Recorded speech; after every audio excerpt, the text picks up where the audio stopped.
Episode 2 की शुरुआत में हम एक बारात को निराला बाबा के आश्रम में आते हुए देखते हैं। असल में दुल्हन माइकल की भांजी थी, इसलिए आज माइकल दुल्हन को निराला बाबा के पास आशीर्वाद दिलवाने के लिए लेकर आता है। वहीं हम अक्की को देखते हैं जो बैंड वाला बनकर आश्रम में एंट्री लेता है। जब दूल्हा और दुल्हन बाबा का आशीर्वाद लेते हैं, यहाँ अक्की मौके का फायदा उठाकर तुरंत पीछे के रास्ते से एक गार्ड को मारकर बेहोश कर उसके कपड़े बदल लेता है। जब पूरा सत्संग खत्म हो जाता है तो निराला अपने कमरे में सोने चले जाता है। अक्की जैसे तैसे पता कर निराला के पास जाने लगता है उसे खत्म करने के लिए। तभी वहाँ माइकल आता है और अक्की से पूछता है तुम यहाँ क्या ड्यूटी कर रहे हो। वो अक्की को देखकर पहचान लेता है और वहाँ पर दोनों एक दूसरे को मारने लगते हैं। तभी वहाँ पर निराला बाबा आता है और उसे गुस्से में अक्की से कहता है कि तुमने मेरे पम्मी के दिमाग में मेरे खिलाफ जहर डाला था ना, इसकी कोई माफी नहीं है। ये कहकर वो अक्की को गुस्से में गोली मार देता है। अक्की की यहाँ पर मौत हो जाती है। इसके बाद बबीता आकर पम्मी को बताती है कि अक्की तुझे बचाने के आया था लेकिन बाबा ने उसे मार डाला।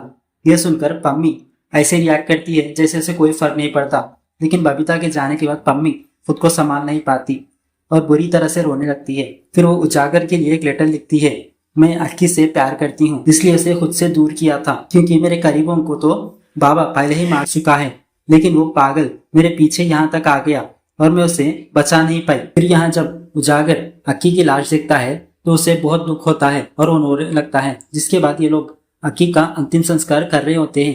तभी उजागर का साथी कृष्णा आश्रम में एक सेविक था, वो आकर पम्मी की चिट्ठी उसे देता है, जिसे देखकर उजागर इमोशनल हो जाता है। फिर ये लोग अक्की का अंतिम संस्कार कर देते हैं। वहीं पम्मी अक्की के जाने से और भी ज्यादा निराश हो चुकी है। फिर आज निराला साध्वी से पूछ रहा होता है कि पम्मी कैसी है, जिस पर साध्वी कहती है कि जेल से आने के बाद तो पूरी तरह बदल चुकी है, बस आपका ही नाम लेती रहती है। ये सुनकर निराला खुश हो जाता है।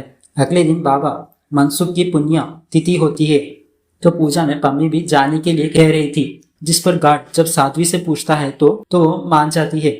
इसके बाद पम्मी आज निराला की पूजा में भी शामिल होती है, लेकिन तभी वहाँ गोपी उसे बाबा के पास देखता है, जिसे उसे बहुत गुस्सा आता है। पम्मी को देखकर उसे बहुत गुस्सा आता है और वो तुरंत पम्मी को घसीट कर वहाँ से ले जाने लगता है। ये देखकर निराला भी कुछ नहीं कह पाता। फिर गोपी उसे बुरी तरीके से घसीट कर सीधा कोठरी में ले आता है। आज पम्मी मौका मिलते ही गोपी को सेड्यूस करने लगती है, जिसे गोपी को अच्छा तो लगता है, लेकिन पम्मी कहती है कि मैंने सुना है तेरा शुद्धिकरण हो रखा है तो तू कहाँ से मजा ले पाएगा। ये सुनकर गोपी गुस्से में वहाँ से चले जाता है। यानी ये पम्मी की चाल थी गोपी को अपने जाल में फंसाने के लिए। इसके बाद बबीता आती है और कहती है कि पम्मी इन सबसे पंगे मत ले, ये लोग तुझे जान से मार देंगे। लेकिन आज पम्मी कहती है कि मैं ये आश्रम जलाने आई हूँ, अब मुझे कोई नहीं रोक पाएगा। ये सुनकर बबीता भी हैरान थी। इसके बाद हमें कुछ दिन बाद दिखाया जाता है जहाँ पम्मी आश्रम के काम कर रही थी, जहाँ पम्मी आश्रम के काम करते करते गोपी को लाइन दे रही थी, जिसे देखकर गोपी पहले तो इग्नोर करता है, लेकिन फिर वो खुद पर कंट्रोल नहीं रख पाता और वो भी पम्मी के झांसे में आ जाता है।